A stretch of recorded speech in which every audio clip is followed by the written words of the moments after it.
Hello everyone, welcome to this video. इस video में हम पढ़ेंगे गैलीलियन ट्रांसफॉर्मेशन इक्वेशन। हम ट्रांसफॉर्मेशन ऑफ पोजीशन का डेरिवेशन देखेंगे। तो हम एक फ्रेम लेते हैं, फ्रेम एस, जो कि एक इनर्शियल फ्रेम है, और उसी फ्रेम में हम एक पॉइंट पी लेते हैं जिसके पोजीशन कोऑर्डिनेट्स हम लिखते हैं x i plus y j plus z के। ये हमारी इक्वेशन 1 हो गई, जिसमें से एक्स वाई जेड तो उसके कोऑर्डिनेट्स हैं और जो आई जे के है वो यूनिट वेक्टर्स हैं along the x y z direction. अब हम एक और फ्रेम लेते हैं एस डैश फ्रेम, और मानते हैं कि इनिशियली यानी कि at time t is equal to 0 जो दोनों फ्रेम्स थे एस और एस डैश वो दोनों कोइंसिडेंट थे, यानी उन दोनों के origins at time t is equal to 0 coincide कर रहे थे। अब जो एस डैश फ्रेम है वो एक कांस्टेंट वेलोसिटी v से मूव करने लग गया with respect to frame S, और इसका मूवमेंट ऐसे है कि इसके जो एक्सिस हैं यानी एस डैश के जितने भी एक्सिस हैं वो एस फ्रेम के जितने एक्सिस हैं उसके पैरेलल मूव कर रहे हैं। कब? जब वो मोशन कर रहा हो। हमारे पास ये फ्रेम है एस फ्रेम, ये हमारे पास फ्रेम है एस डैश फ्रेम। इन दोनों के कोऑर्डिनेट्स हैं एक्स वाई जेड और इसके कोऑर्डिनेट्स हैं x dash y dash z dash. अब ये जो फ्रेम एस डैश है शुरू में, अब ये जो दोनों फ्रेम्स हैं ये शुरू में एक ही पॉइंट पे थे time t is equal to 0 पे। अब कुछ टाइम बाद एस डैश मूव करने लग गया वेलोसिटी v से, और अब हम क्या करेंगे, एस डैश फ्रेम का जो ओरिजिन है ओ डैश, उसका पोजीशन वेक्टर निकालेंगे with respect to frame S. तो क्या हो जाएगा, ओ डैश वेक्टर। अब distance is equal to speed into time होता है, या displacement is equal to velocity into time. तो ये क्या है, डिस्प्लेसमेंट वेलोसिटी v है और टाइम t हो जाएगा, तो पोजीशन वेक्टर हो जाएगा vt। अब the position vector of point p, अब हम इस पॉइंट p का s डैश फ्रेम के रिस्पेक्ट में पोजीशन वेक्टर निकालते हैं। पहले s के रिस्पेक्ट में निकाला, वो हमने लिख दिया ऊपर। अब s डैश के फ्रेम में क्या होगा, r dash is equal to x dash i plus y dash j plus z dash k. अब हम क्या करेंगे, हम ट्राइंगल लेंगे ओ डैश p और इसमें ट्राइंगल लॉ लगाएंगे। ओ डैश का डायरेक्शन है ओ से ओ डैश की तरफ with respect to S measure कर रहे हैं, और पॉइंट पी के जो पोजीशन वेक्टर्स हैं वो ओ और ओ डैश से पी की तरफ जाएंगे। तो ये हो जाएगा और ये हो जाएगा, तो लिख सकते हैं O P is equal to O dash vector plus O dash P vector, जो कि हमने यहाँ लिख दिया है। अब ओ पी वेक्टर क्या है, आर वेक्टर है, ओ डैश की वैल्यू भी निकाली v t, O dash P क्या है, आर डैश वेक्टर है।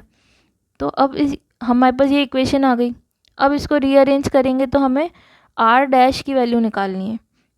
तो आर डैश की वैल्यू क्या हो जाएगी, आर माइनस वी टी। ये हमारी थर्ड इक्वेशन है, और यही इक्वेशन है गैलीलियन ट्रांसफॉर्मेशन इक्वेशन पोजीशन के लिए। अभी हमने गैलीलियन ट्रांसफॉर्मेशन ऑफ पोजीशन के लिए निकाला, यानी पोजीशन वेक्टर के लिए निकाला। पोजीशन वेक्टर में 3 कोऑर्डिनेट्स होते हैं, यानी कि r is equal to x i cap plus y j cap plus z k cap होता है। तो इन तीनों के लिए भी निकालते हैं, यानी इनके कोऑर्डिनेट्स के लिए भी निकालते हैं। तो अब हमें पता है कि जो वेलोसिटी v है उसके 3 कंपोनेंट होते हैं, v x v y v z along x y z. तो velocity in terms of unit vector equation 4 हो जाएगी। अब इक्वेशन 1, 2 एंड 4, 1, 2 कौन सी है, इक्वेशन 1, इक्वेशन 2 एंड इक्वेशन 4, इन तीनों को हम इक्वेशन 3 में रखेंगे। इक्वेशन 3 क्या थी, यहाँ लिख दी है। तो आर डैश के लिए क्या आ जाएगा, x dash i plus y dash j plus z dash के।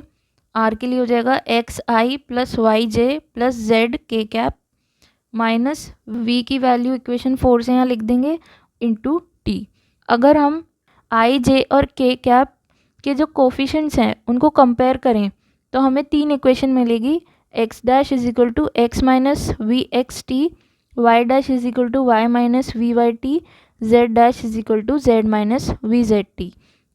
और यही जो तीनों इक्वेशंस हैं these are Galilean transformation equations for coordinates. अभी हमने क्या लिया था कि हमारे जो दोनों फ्रेम्स हैं एस और S dash they are coincident initially. अगर हम लेते हैं कि जो दोनों फ्रेम्स हैं ये इनिशियली कोइंसिडेंट नहीं थे, ये इनिशियली ही एक दूसरे से के रिस्पेक्ट में एक डिस्टेंस पे थे। तो उसका डायग्राम पहले समझ लेते हैं कि हमारे पास ये फ्रेम है एस फ्रेम और ये हमारा दूसरा फ्रेम है, और ये दोनों फ्रेम शुरू में ही एक दूसरे के रिस्पेक्ट में एक डिस्टेंस पे हैं। कितने डिस्टेंस पे? r0 डिस्टेंस पे। तो पोजीशन वेक्टर क्या हो जाएगा? r0 vector. किसका पोजीशन वेक्टर? o डैश का विद रिस्पेक्ट टू o। ठीक है, इसको नाम दे दिया है s0 डैश।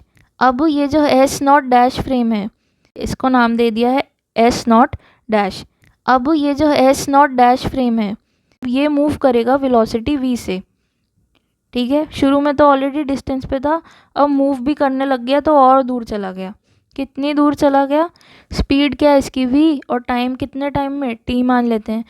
तो क्या हो जाएगा? v इंटू टी, और इन टर्म्स ऑफ वेक्टर क्या हो जाएगा? v vector into t. अब एक पॉइंट p है, पॉइंट p का position vector with respect to o r vector था। अब ये जो s0 डैश है ये s डैश बन गया है क्योंकि ये तो मूव कर गया वेलोसिटी v से। तो पॉइंट p का जो पोजीशन वेक्टर है वो o डैश के रिस्पेक्ट में निकालेंगे, जो होगा r डैश वेक्टर। अब हमें इस केस में क्या निकालना है? r डैश की वैल्यू निकालनी है। उसके लिए हम क्या कंसिडर करेंगे? अब ये जो फिगर बन रहा है ध्यान से देखें, o not dash o dash p, ये एक पॉलीगन बन रहा है।